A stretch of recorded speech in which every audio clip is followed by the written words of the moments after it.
Now that we've been through the famous play within the play, the mousetrap, where Hamlet now has the last piece of evidence he needs to convince himself that Claudius is in fact a murderer, murdered his father.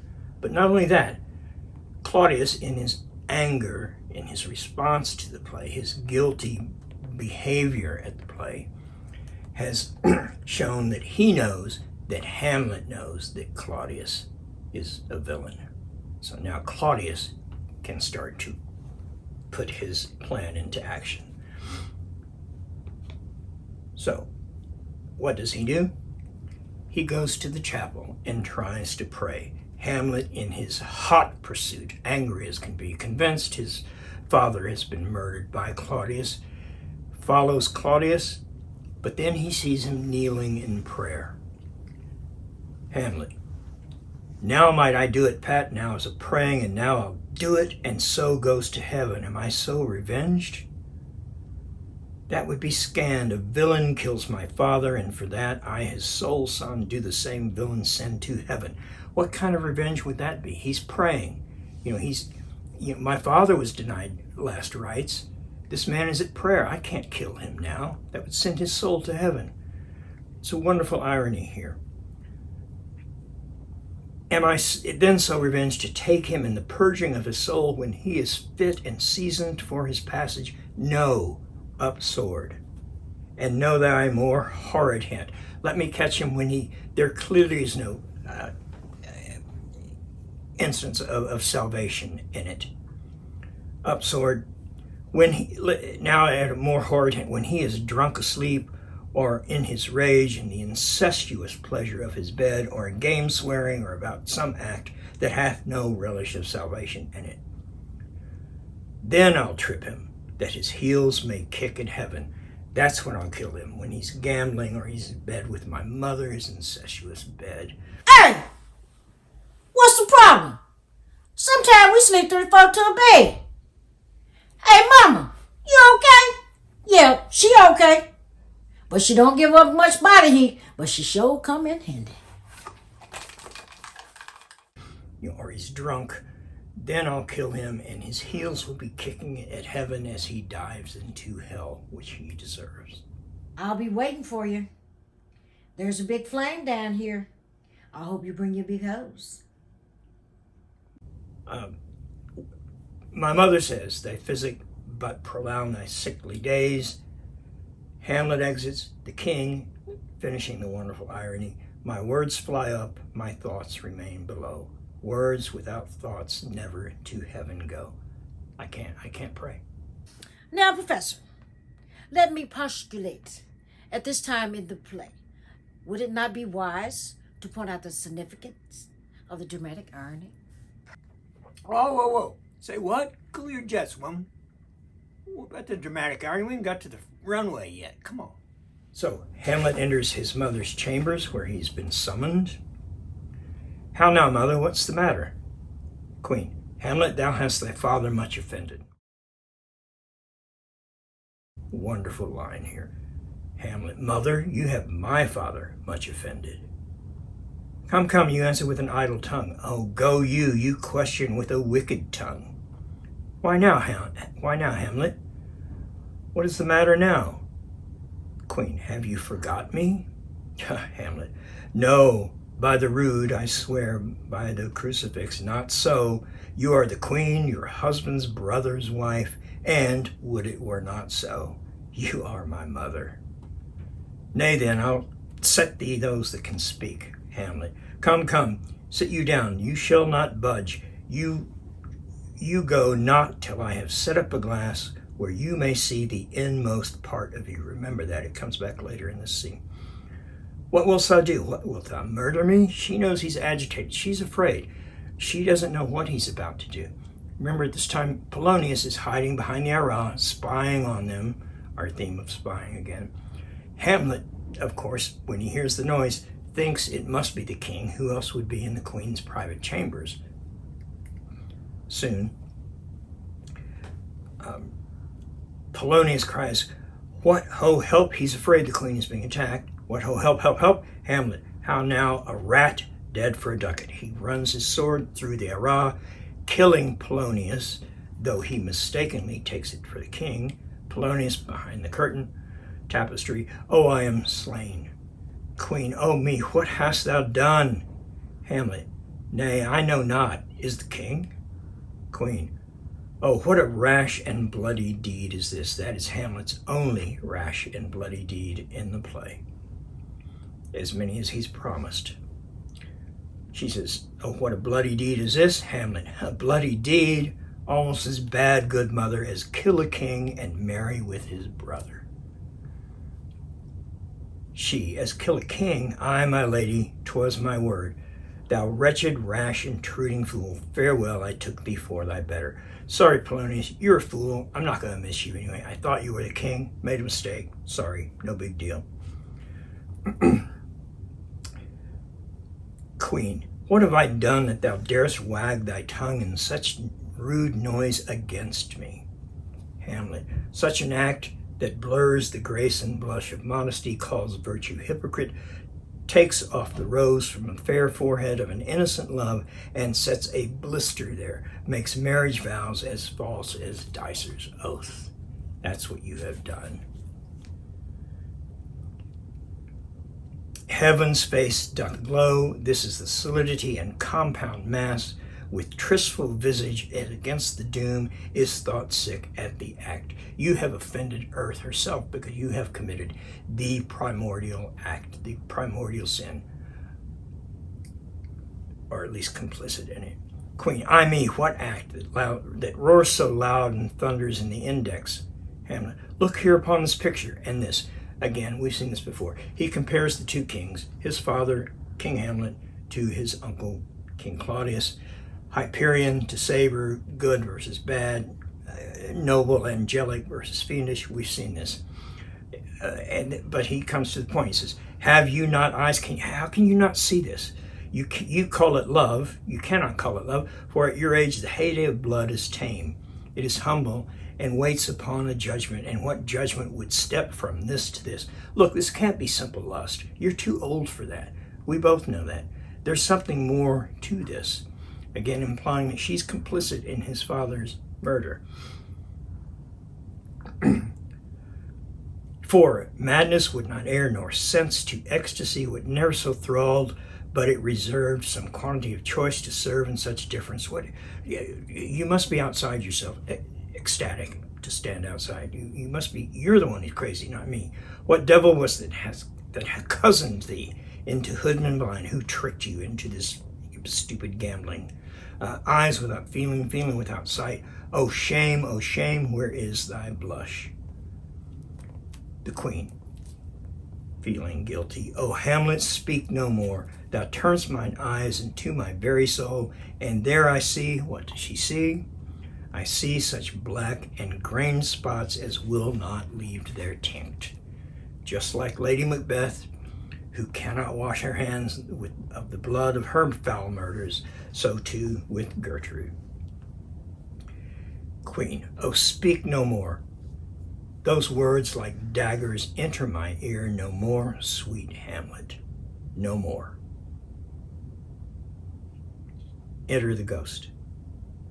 Ah, king of shreds and patches, save me, hover over me with thy wings, O heavenly guards, with thou gracious figure. The Queen, alas, he's mad. She can't see the ghost. Her guilty conscience prevents her from seeing the ghost of the man she helped murder. Hamlet, do you not come, tardy time, son to chide, that lapsed in time and passion lets go by the important acting of your dread command? He knows, he feels guilty. He said, have you come to chastise me because the promise I made you 4 months earlier about sweeping to my revenge, I've not done? Hamlet knows that he has been inactive and feels guilty about this. The ghost, do not forget, this visitation is to whet thy almost blunted purpose. Hamlet, how is it with you, lady? Alas, how is it with you that you do bend your eye on vacancy? Why are you asking how I am? You're the crazy one. You're talking to an invisible something. Hamlet, I look on him, on him. Look how pale he glares, his form and cause conjoined. Preaching to stones would make them capable. How can you not see this? This apparition can talk to stones and make them come to life, and you can't respond at all. Why? Because your soul is dead. Do you see nothing there, Queen? Nothing at all, yet all is that I see. What did she just say she saw? She sees her own guilt, black, tainted, her own soul. But she said, this is the very coinage of your brain, this bloodless creation ecstasy. There's our word again, ecstasy. Stand outside. She said, you're just imagining things, Hamlet. I don't know what you're talking about. You're crazy. You're talking to thin air. But you have reminded me of what I am. Hamlet, ecstasy, my pulse as yours doth temporarily keep time and makes a healthful music. It is not madness that I have uttered. Bring me to the test, and I will reword which madness would gamble from. Said, I'm not crazy. Said, I know exactly what I said and to whom I spoke it, and if you think I'm mad, then test me. I can tell you every word I just said and to whom I spoke it. Go ahead, test me. These aren't crazy ramblings. I know what I said, and I meant it. Lay not thy flattering unction to your soul, that not your trespass but my madness speaks. It says, don't excuse yourself. Don't try to get out. Don't try to excuse your guilt by saying that I'm crazy. I'm not crazy. You're guilty, and you know it. It said, forgive this my virtue, for in the fatness of these pursy times, virtue itself of vice must pardon beg. You curb and woo for leave to do him good. Queen, oh Hamlet, thou hast cleft my heart in twain. You've broken my heart. You have spoken the truth. You have broken my heart. Hamlet, beautiful line. Oh, throw away the worser part of it and live the purer with the other half. Throw away the cursed part of your half, the part that belongs to Claudius, and return to my noble father. Good night, but go not to my uncle's bed. Here's what he enjoins her.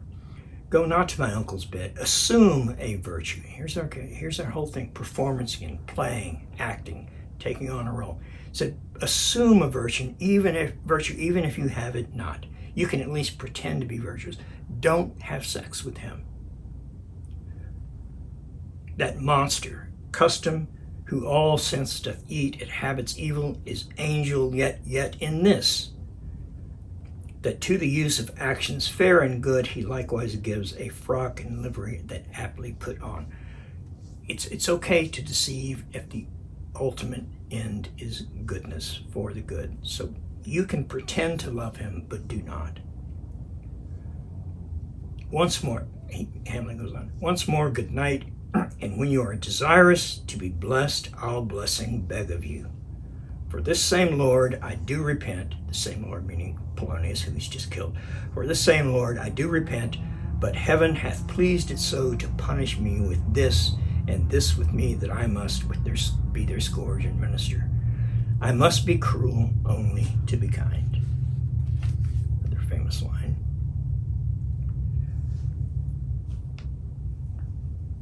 But, mother, make you to travel all this matter out, that I essentially am not in madness. Again, more great ambiguity there. I essentially am not in madness. What is he saying? It sounds to me like he's saying, I'm not completely crazy. I kind of know what I'm doing. Queen, be thou assured, if words be made of breath and breath of life, I have no life to breathe what thou wilt have said to me. I won't tell anyone what you and I have talked about as long as I live. Hamlet, I must to England, you know of that. Claudius has arranged for Rosencrantz and Guildenstern to take Hamlet to England, where he is to be put to death by letter from King Claudius. Hamlet, there's letters sealed, and my two schoolfellows, whom I trust as adders fanged, he knows that they're up to something. He knows Claudius is up to something. He knows not to trust Rosencrantz and Guildenstern. He knows that by going to England, he will be executed. So he's a step ahead of Claudius, as always. He says, but let it work, For 'tis sport to have the engineer hoist with his own petard. We know he's already 2 steps ahead. It says, 'tis sport to have the engineer hoist with his own petard. Let's let the perpetrators get blown up by their own bomb. That's literally what a petard is. Let's let them get blown up by their own devices, their own treachery. Oh, 'tis most sweet when one line 2 crafts directly meet. This man shall set me packing. I'll lug the guts to the neighbor's room. Don't bring them Danish chitlins in here. And to the distinguished professor's point, it is a good time to discuss dramatic irony. In literature, there are 3 types of irony: verbal, situational, and dramatic. The latter being the one we're concerned with here, but briefly, verbal irony is commonly what is recognized as sarcasm. It's saying something, but it means the exact opposite. For instance, big tall guy, 6'8", whatever, gets the nickname Shorty. Okay, it's verbal irony. Situational irony is when the events of the book, novel, film, play, whatever, do not meet our expectations. A great example, Bryan Singer's film, The Usual Suspects. 90% of the film, every clue leads to Gabriel Byrne's character being Kaiser Sose. And at the very end of the film, it turns out that it's Kevin Spacey's character, Verbal, who is Kaiser Sose. So it's a complete plot twist. It's situational. Dramatic irony, which again concerns us here, is when we, the audience or reader, viewer, know something. We're privy to information to which the character or characters in the play, book, novel are not. Great example, we'll stay with Shakespeare. At the end of Romeo and Juliet, when Romeo drives to meet Juliet for their rendezvous and thinks that she is lying dead in the Capulets' mausoleum, we, the audience, know that she's not dead. She's under she's in a deep sleep induced by Friar Lawrence's potion that he gave her, so the 2 lovers can reunite. Romeo does not know this because the messenger sent to give him that letter with this information was interrupted, delayed. So Romeo does not know what we, the audience, knows. Juliet's not dead. He thinks she is. Dramatically states he cannot live without her, takes his own life. And we, of course, are going, oh no, don't do that. She wakes to find him dead and takes her life, and thus the tragedy concludes. A simpler version, every slasher movie has something like, we know the killer is hiding in the closet and the teenage girl is about to go open the closet, and we're all sitting here going, oh, don't do that, and of course we know what happens next. Anyway, back to the professor's point.